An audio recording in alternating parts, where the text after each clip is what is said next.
ألف لام را كتاب أحكمت آياته ثم فصلت من لدن حكيم خبير ألا تعبدوا إلا الله إنني لكم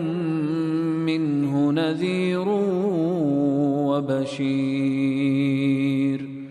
وأن استغفروا ربكم ثم توبوا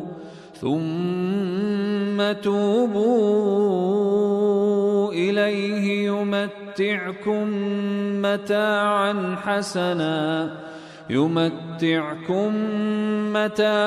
حسنا إلى أجل مسمى ويؤت كل ذي فضل فضله وإن تولوا فإني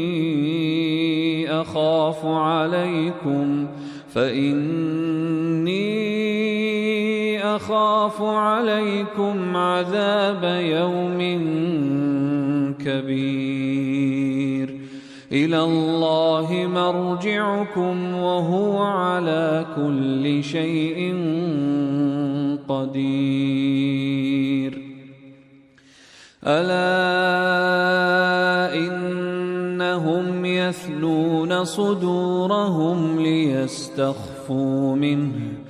ألا حين يستغشون ثيابهم يعلم ما يسرون وما يعلنون إنه عليم بذات الصدور وما من دابة في الأرض إلا على الله رزقها ويعلم مستقرها ومستودعها كل في كتاب مبين